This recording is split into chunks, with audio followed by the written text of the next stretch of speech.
ઓમ શ્રી ગણેશાય નમઃ। જય શ્રી કૃષ્ણ મિત્રો। આજે આપણે શ્રી હરિ વિષ્ણુ ભગવાન વિષ્ણુના વરાહ અવતારની કથા સાંભળીશું। આ શ્રીમદ ભગવત અવતાર કથા છે। શ્રી હરિ વિષ્ણુના અવતારની કથા છે, વરાહ અવતારની કથા। પૂરા ધ્યાનથી મનથી સાંભળજો। ભગવાનની કથાઓ વાર્તાઓ સાંભળવાથી મિત્રો મનમાંથી જે વિકૃતિઓ હોય છે દૂર થાય છે, મન શુદ્ધ અને શાંત થાય છે।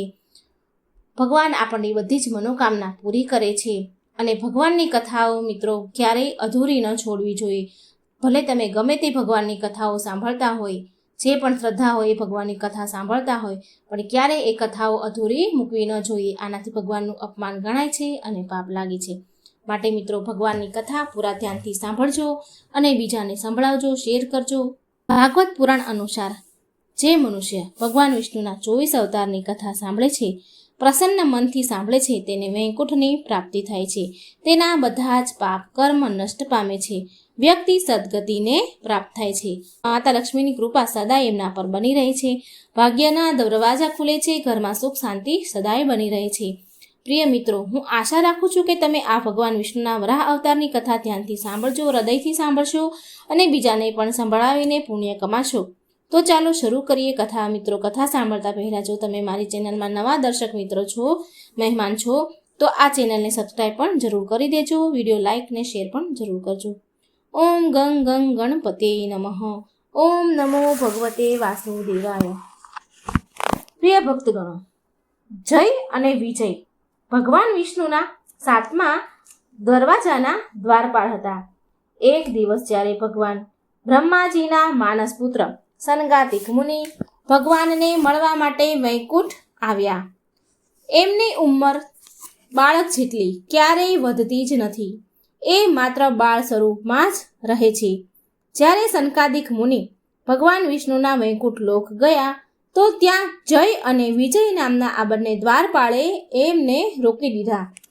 જો કે સનકાદિક મુનિઓને કોઈ પણ સમયે જવાની અનુમતિ હતી, આમ પણ સંતને ક્યાંય પણ જવાની અનુમતિ હોય છે, તેને રોકવાથી ઠીક નથી થતું, તેમને રોકવા ન જોઈએ। પણ જય અને વિજયે એના ઘમંડમાં આવીને સનકાદિક મુનિને દરવાજે જ રોકી દીધા।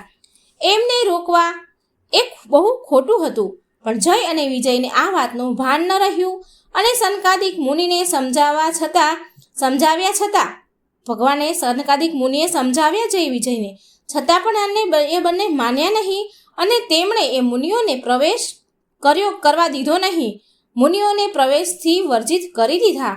આના ફળ સ્વરૂપે સનકાદિક મુનિઓને ક્રોધ આવી ગયો। મુનિઓએ જય વિજયને અસુર થવાનો શ્રાપ આપ્યો।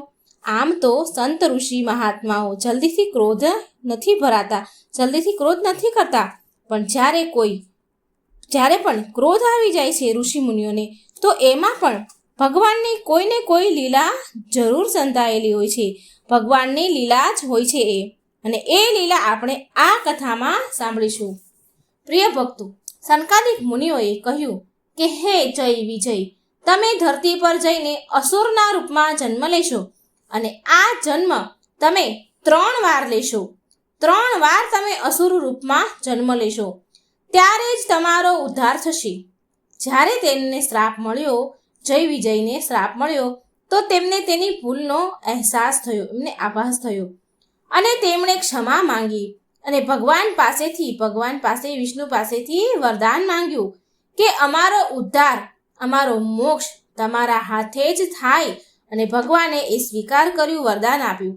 ભગવાન બોલ્યા, હે જય વિજય, તમે બંને વિલાપ ના કરો, તમારા શ્રાપમાં પણ મારી માયા છે, તમારા ઉદ્ધાર માટે હું સ્વયં આવીશ। હવે શું થાય મિત્રો? જય અને વિજય વૈકુંઠ પરથી નીચે પડ્યા। દક્ષ પ્રજાપતિની પુત્રી અને દૈત્ય માતા દિતિના ગર્ભમાં આવ્યા। હિરણ્યાક્ષ અને હિરણ્યકશ્યપ બંને મા દિતિ અને પિતા ઋષિ કશ્યપના પુત્ર હતા। બંને જન્મથી જ આકાશ સમાન વધતા હતા। તેમનું શરીર પર્વતો જેવું વિશાળ હતું અને શરીર પણ લોખંડની જેમ મજબૂત હતું। પ્રિય ભક્તગણો, હિરણ્યાક્ષ અને હિરણ્યકશ્યપ જ્યારે દિતિના ગર્ભથી જુડવા બાળકોના રૂપમાં જન્મ લીધો તો પૃથ્વી ધ્રુજી ઉઠી. આકાશમાં નક્ષત્ર અને બીજા લોકમાં પણ લોકો આમ તેમ ભાગવા લાગ્યા.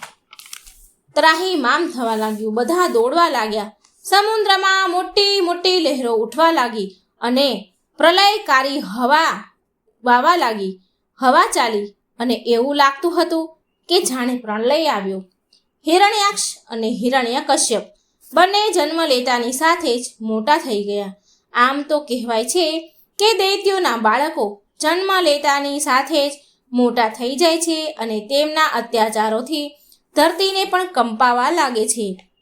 તેથી હિરણ્યાક્ષ અને હિરણ્યકશ્યપ બંને બળવાન હતા, પણ તેને સંતોષ ન હતો.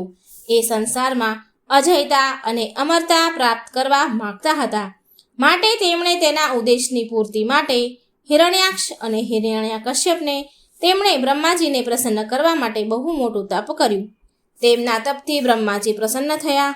તેમણે પ્રગટ થઈને કહ્યું કે તારા તપથી હું પ્રસન્ન થયો છું. બ્રહ્માજી બોલ્યા, વર માંગો, શું વરદાન જોઈએ છીએ? હિરણ્યાક્ષ અને હિરણ્યકશ્યપે જવાબ આપ્યો, ઉત્તર આપ્યો કે હે પ્રભુ, તમે અમને એવું વર આપો કે જેનાથી કોઈ અમને યુદ્ધમાં પરાજિત ન કરી શકે અને અમે કોઈનાથી મરી શકીએ પણ નહીં. અમે બંને કોઈનાથી ન મરીએ. બ્રહ્માજીએ તથાસ્તુ કહ્યું અને ત્યાંથી ચાલ્યા ગયા, અંતર્ધ્યાન થઈ ગયા.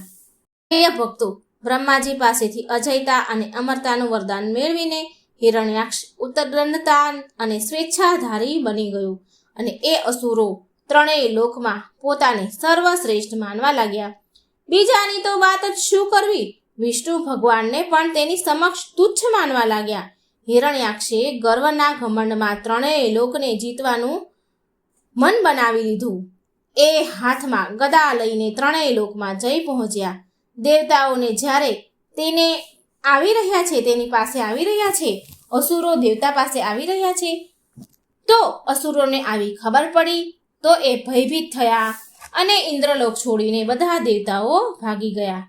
જોત જોતામાં તો સમસ્ત ઇન્દ્રલોકમાં હિરણ્યાક્ષનો અધિકાર સ્થાપિત થઈ ગયો.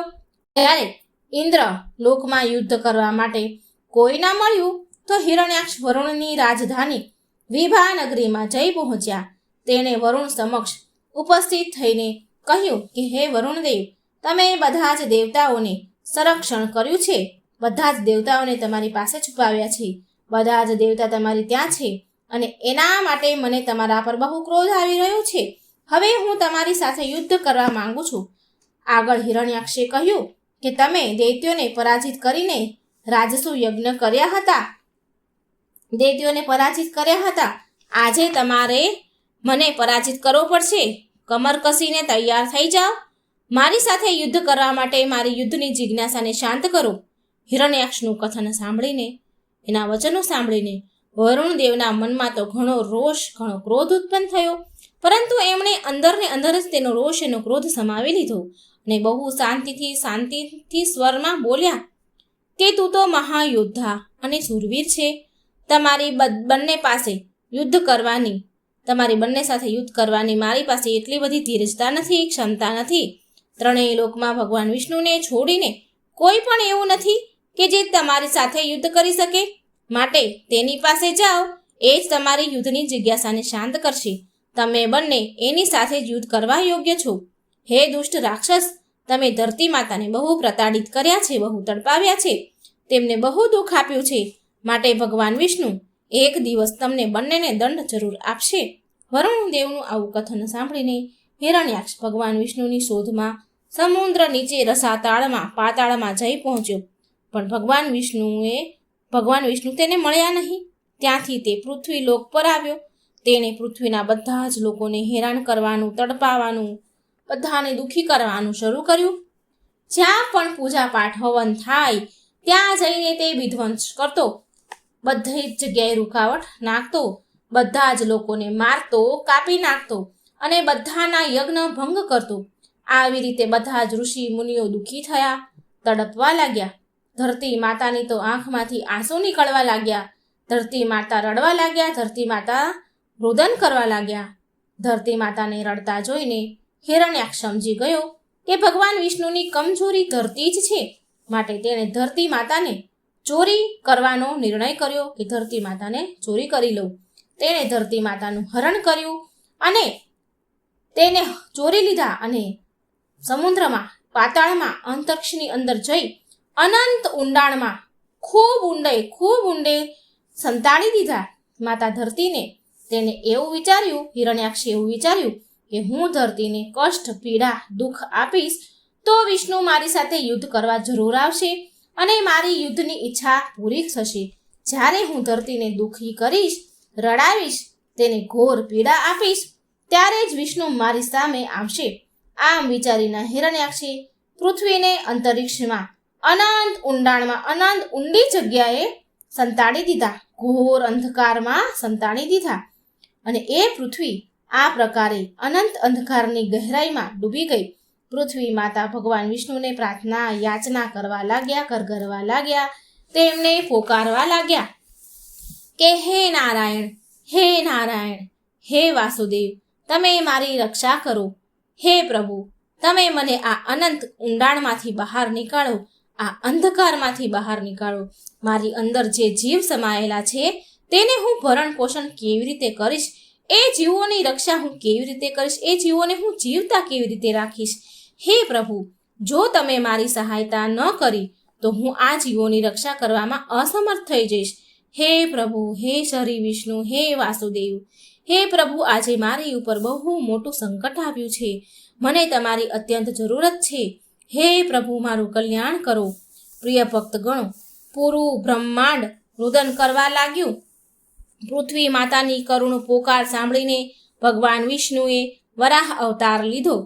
આમ તો વરાહ અવતાર ભગવાન પહેલા જ લઈ શકે એમ હતા, પણ ભગવાન હિરણ્યાક્ષને તેની ભૂલ સુધારવાનો અવસર આપી રહ્યા હતા. કેમ કે ભગવાન સદાય પાપ કરનારા વ્યક્તિને પણ સુધારવાનો અવસર જરૂર ને જરૂર આપે જ છે. પણ જ્યારે એ વ્યક્તિ નથી સુધરતો તો તેને તેના પાપનો ઘડો ભરાઈ જાય ત્યારે ભગવાન તેને સ્વયં તેનો અંત કરે છે, દંડ આપે છે.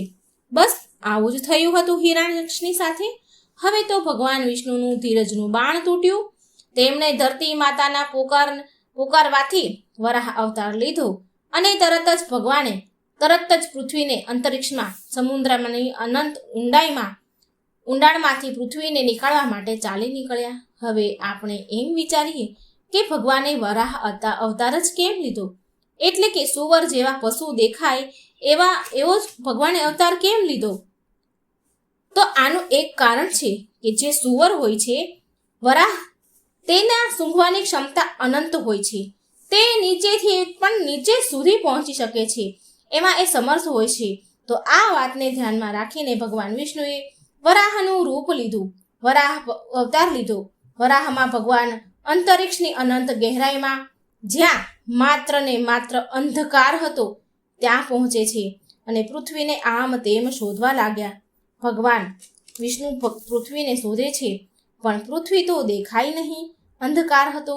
પણ પૃથ્વી માતાની ગંધને સૂંઘતા ત્યાં સુધી પહોંચી ગયા જ્યાં પૃથ્વી માતા હતા અને પૃથ્વીને એમના મુખથી ઉઠાવીને અંતરિક્ષ રૂપી સમુદ્રની અનંત ઊંડાણમાંથી બહાર નીકળ્યા. આ બધું જ્યારે હિરણ્યાક્ષ જુએ છે તો એનું કાળજું બળવા લાગ્યું અને એણે તેને અહંકાર રૂપી કહ્યું, હે પશુ, આ પૃથ્વી પર મારો અધિકાર છે, માટે તારે મારી સાથે યુદ્ધ કરવું પડશે. ત્યારે જ તું પૃથ્વીને લઈ જઈ શકે છે, નહીં તો આ પૃથ્વી મારી છે, માટે આવ અને મારી સાથે યુદ્ધ કર. આ પ્રકારે લલકારે છે. આવો લલકાર સાંભળીને પણ ભગવાન વિષ્ણુ તેના પર ધ્યાન નથી આપતા, તેને જવા દે છે અને ત્યાંથી પૃથ્વી માતાને લઈને ચાલ્યા જાય છે.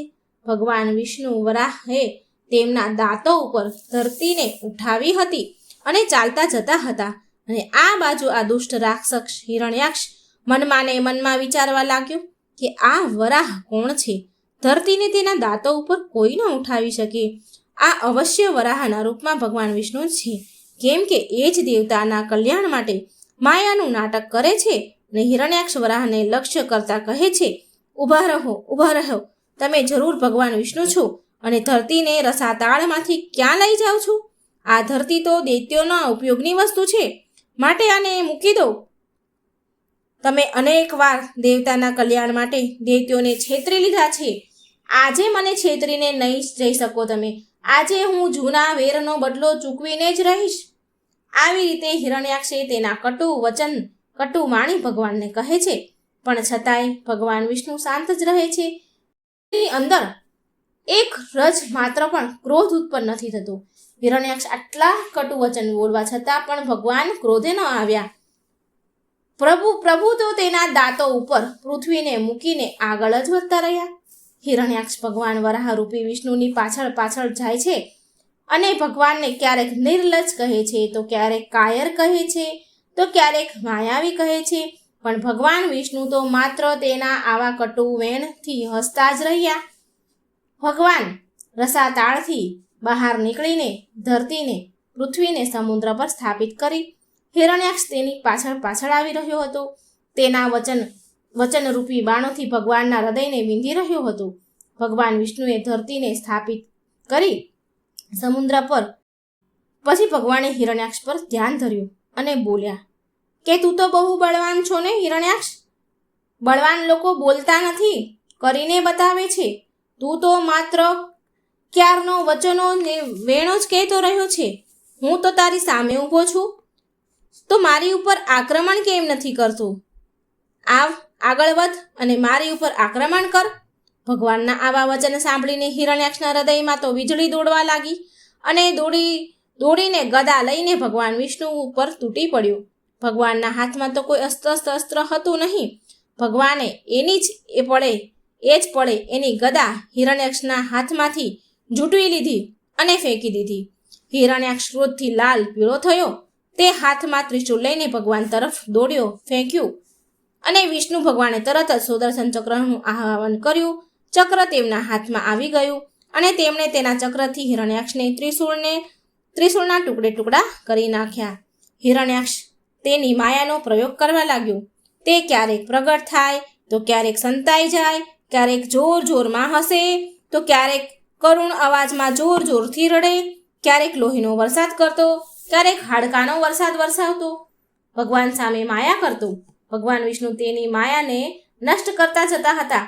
જ્યારે ભગવાન વિષ્ણુ હિરણ્યાક્ષને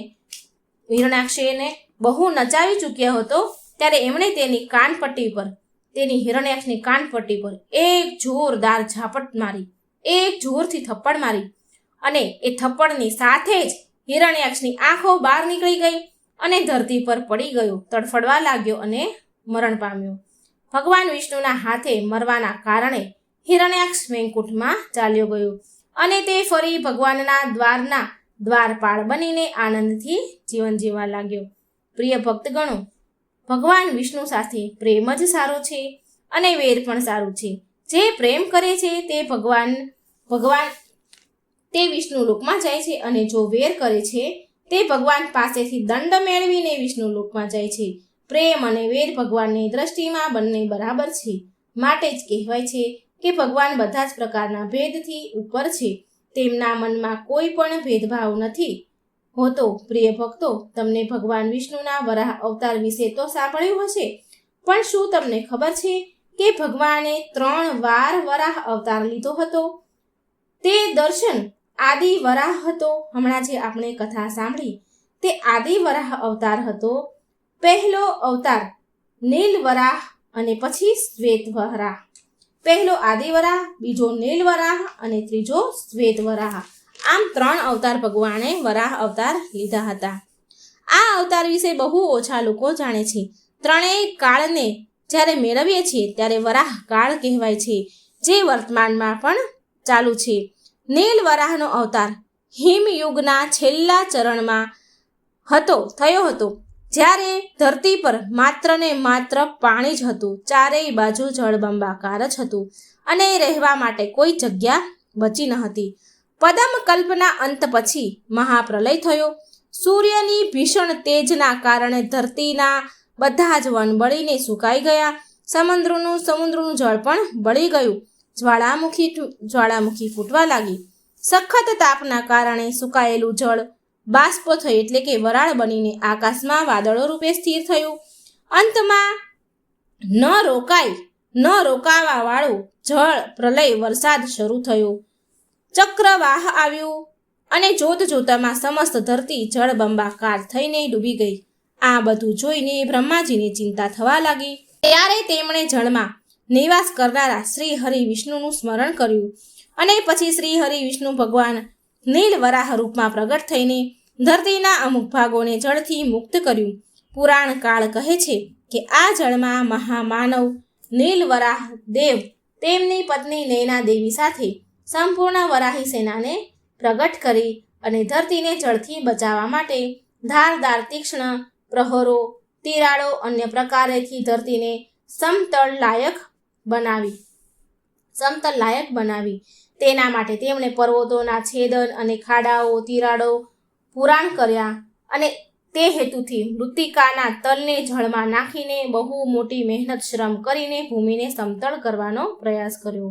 આ એક પ્રયાસ એક યજ્ઞ બરાબર હતો, માટે આ વરાહ અવતારને યજ્ઞ વરાહ પણ કહેવાય છે. નીલ વરાહના આ કાર્યને આકાશના બધા જ દેવદૂત જોઈ રહ્યા હતા. પ્રલયકાળના જળ સ્તર આવ્યા પછી ભગવાનના પ્રયત્નોથી અનેક સુગંધાર વન, પુષ્પ, કરણી, સરોવર, પૃથ્વી પર વૃક્ષો ઉગ્યા, લતાઓ ઉગી નીકળી અને ધરતી ફરીથી હરિયાળી છવાઈ. આ કાળમાં જ શ્રી હરિએ મધુ અને કૈટભનો વધ કર્યો હતો. તો હવે ચાલો આપણે જાણીએ શ્વેત વરાહ અવતાર વિશે. ભગવાન શ્વેત વરાહનું યુદ્ધ રાજા વિમતિ સાથે થયું હતું. ઇતિહાસની દ્રષ્ટિથી આ ઘટના અતિ મહત્વપૂર્ણ છે. દ્રવિડ દેશમાં સુમતિ નામનો રાજા હતો. તે તેના પુત્રને રાજ્ય આપીને તીર્થયાત્રા કરવા નીકળી ગયો. તીર્થયાત્રાના ભ્રમણમાં રસ્તામાં તેનું મૃત્યુ થયું. તો એક દિવસ ઋષિ નારદ મુનિએ સુમતિના પુત્ર વિમતિને ભડકાવ્યો. ત્યાં જઈને ભડકાવ્યો હતો કે પિતાનું ઋણ ઉતારે એ જ પુત્ર. હવે વિમતિએ મંત્રીઓને પૂછ્યું કે પિતાનું ઋણ કેવી રીતે ઉતરે? તો મંત્રીઓ બોલ્યા કે મહારાજ, તમારા પિતાને તીર્થે માર્યા છે, તો તે તીર્થને સાથે બદલો લો. તો તે રાજા બોલ્યો કે તીર્થ તો અગણિત છે. તો એક મંત્રી બોલ્યો કે જે બધા જ તીર્થોનું પ્રમુખ નગરી હોય તેને નષ્ટ કરી નાખો. દક્ષિણ દેશના આ શક્તિશાળી રાજાએ ત્યારે નિર્ણય લીધો અને એના નિર્ણયે ઉત્તર ભારતના તીર્થનગરીના લોકોમાં ભય ઉત્પન્ન કર્યો અને પછી ત્યાંના લોકોએ સલાહ સૂચન કરીને ઉત્તર ધ્રુવના ભિલ્લા ઇલાકા તરફ પ્રસ્થાન કર્યું. ત્યાંના એક ક્ષેત્રને એ કાળ સમયમાં દેવલોક કે સ્વર્ગલોક કહેવામાં આવતું હતું. ત્યાં શ્વેત દીપ પર તેમના દર્શન ભગવાન દેવતાના શ્વેત વરાહના દર્શન થયા. શ્વેત વરાહ દેવતાએ વિષ્ણુ ભક્ત પ્રજાને અભય દાન આપ્યું અને વિમતિ રાજા સાથે યુદ્ધ કરીને સેના સહિત રાજા વિમતિ સહિત પરાજય કર્યો. તો મિત્રો, આ હતી વરાહ અવતારની કથા. તો મિત્રો, જો તમને આ કથા સારી લાગે તો વિડીયોને લાઈક કરજો, શેર કરજો અને ભગવાનની કથાઓ વાર્તાઓ સાંભળવા માટે આ ચેનલને સબસ્ક્રાઈબ જરૂર કરજો. જય શ્રી કૃષ્ણ. રાધે રાધે. Thank you.